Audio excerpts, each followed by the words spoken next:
नमस्कार दोस्तों, मैं डॉक्टर स्वप्निल सागर जैन निरामय होम्योपैथी के अपने इस YouTube चैनल पर आप सभी का बहुत बहुत स्वागत करता हूं।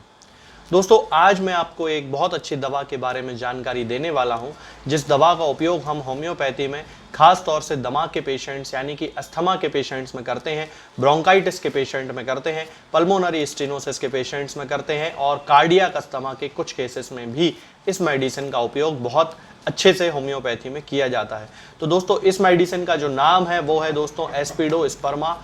ये मेडिसिन है, एस्पिडोस्पर्मा का मदर टिंचर है। हमें जो यूज़ करना चाहिए इस पर ये पूरा लिखा हुआ है। इसका जो पूरा नाम है वो है एस्पिडोस्पर्मा क्यूब्रैको, इसका पूरा नाम है। इसको हम होम्योपैथी में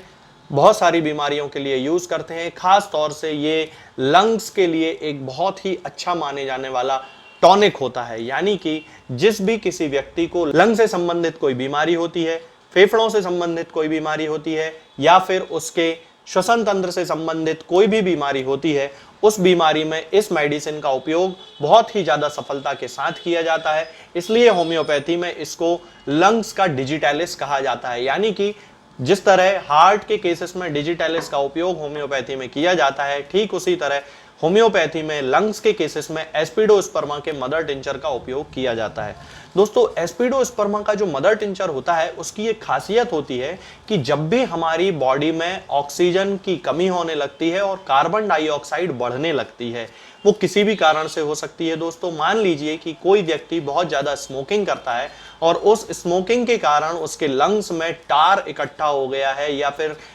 उसके जो लंग्स हैं वो पूरे धुएं से काले पड़ गए हैं और उनमें बहुत ज़्यादा टॉक्सिन्स इकट्ठे हो गए हैं, तब उसका जो ब्लड है उसमें पूरी मात्रा में ऑक्सीजन नहीं घुल पाएगी, क्योंकि जब वो सांस लेगा तो उसके अंदर जितनी ऑक्सीजन पहुंचनी चाहिए वो अंदर तो जाएगी, लेकिन लंग्स में चूंकि स्पेस है नहीं, एल्वियोलाई में स्पेस है नहीं, ब्रोंकाई में पूरा इन्फेक्शन है, तो इसके कारण जो ऑक्सीजन की मात्रा जितनी ब्लड में होनी चाहिए उतनी ब्लड में नहीं पहुंच पाएगी। तब इस कंडीशन में दोस्तों एस्पिडोस्पर्मा का जो मदर टिंचर होता है ये हमारे ब्लड में पहुंचकर हमारे रेस्पिरेटरी सेंटर्स को एग्रावेट करता है, यानी कि जो हमारे दिमाग में सेंटर्स होते हैं कुछ, जिन्हें रेस्पिरेटरी सेंटर्स कहा जाता है, जब भी हमारी बॉडी में ऑक्सीजन की कमी होती है तो वो उन रेस्पिरेटरी सेंटर्स एक्टिवेट करता है और जो भी ऑब्स्ट्रक्शन आ रहा है ऑक्सीजन के सर्कुलेशन में उस ऑब्स्ट्रक्शन को दूर करता है। कार्बोनिक एसिड जो जमा हो जाता है उसको रिमूव कर देता है, वहां से हटा देता है।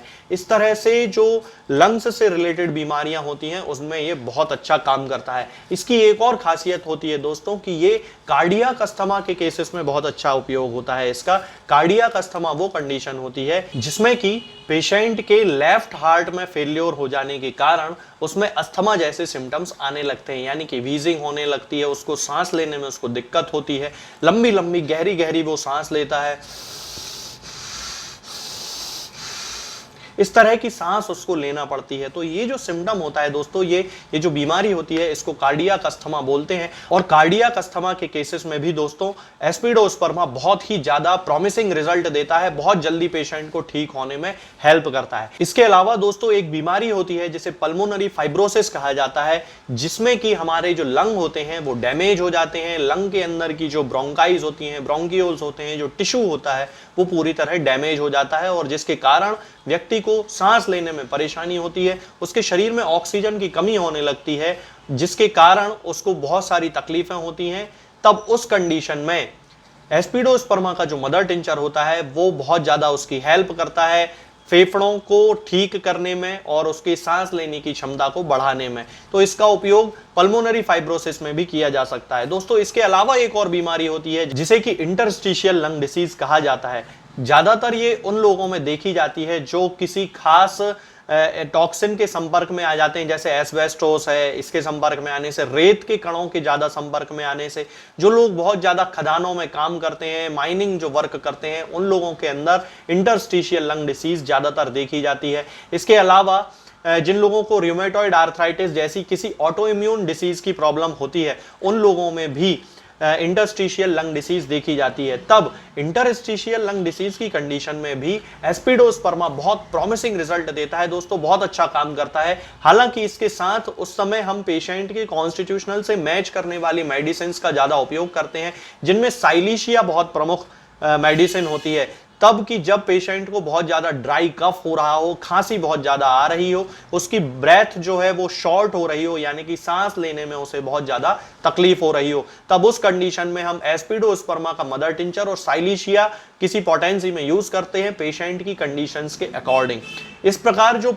एस्पिडोस्पर्मा का मदर टिंचर्स होता है वो लंग्स से रिलेटेड बहुत सारी बीमारियों में हमारी हेल्प करता है। इसके साथ ही पल्मोनरी स्टेनोसिस के केसेस में दोस्तों बहुत ही अच्छे रिजल्ट देता है। पल्मोनरी स्टेनोसिस का मतलब है कि जबकि हमारी पल्मोनरी आर्टरी जो होती है उसमें कहीं पे थिकनिंग आ जाती है या किसी ऑब्स्ट्रक्शन के कारण उसमें कोई ब्लॉकेज आने लगता है, तब कि उसके अंदर की जो स्पेस होती है उसमें किसी तरह का ऑब्स्ट्रक्शन आने लगता है। मान लीजिए कि ये पल्मोनरी आर्टरी है और इसके अंदर किसी तरह कुछ छोटा सा ब्लॉकेज आ गया है, जिसके कारण वो वहां पर ऑक्सीजन की सप्लाई पूरी तरह से नहीं कर पा रही है और ऑक्सीजन जो ब्लड में घुलना चाहिए वो सही से नहीं घुल पा रहा है। तब उस कंडीशन में पल्मोनरी स्टेनोसिस के केसेस में भी एस्पिडोस्पर्मा का मदर टिंचर बहुत ज्यादा पेशेंट्स की हेल्प करता है। उनके जितने भी सिम्टम्स होते हैं, जैसे कि सांस लेने में उनको प्रॉब्लम हो लगना, शॉर्टनेस ऑफ ब्रेथ होने लगना, यानी कि गहरी छोटी छोटी सांस लेना, बार बार तेज स्पीड में सांस लेना,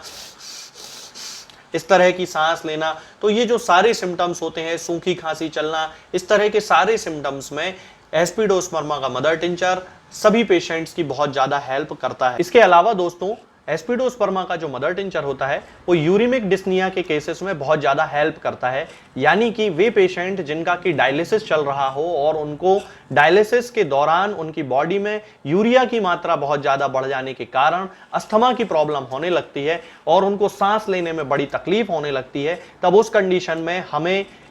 एस्पिडोस्पर्मा के मदर टिंचर का यूज करना चाहिए और उसकी 20-20 बूंद आधे कप गुनगुने पानी में मिलाकर दिन में 3 बार पेशेंट को देना चाहिए। ठीक इसी तरह जब पल्मोनरी आर्टरी में थ्रोम्बोसिस हो जाती है तब उस कंडीशन में भी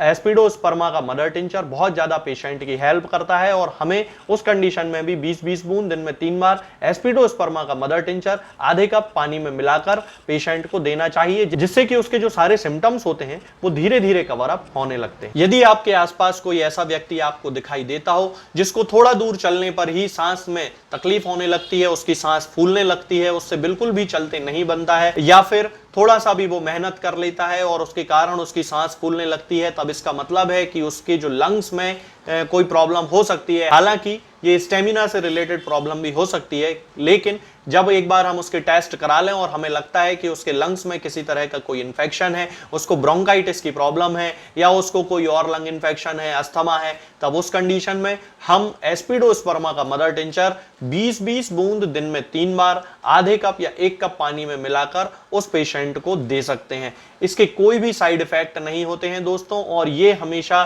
सभी पेशेंट की हेल्प करता है, लेकिन इसको हमेशा किसी डॉक्टर के कंसल्टेशन के बाद ही इसका यूज करना चाहिए। तो दोस्तों आज के लिए फिलहाल इतना ही। आगे के वीडियोस में मैं आपसे बात करूंगा कुछ नई बीमारियों के बारे में और उनकी होम्योपैथिक दवाओं के बारे में। तब तक के लिए जय हिंद, जय भारत। दोस्तों होम्योपैथिक दवाओं को खाने का सबसे अच्छा तरीका होता है कि हम हमेशा खाली पेट इन दवाओं को खाएं।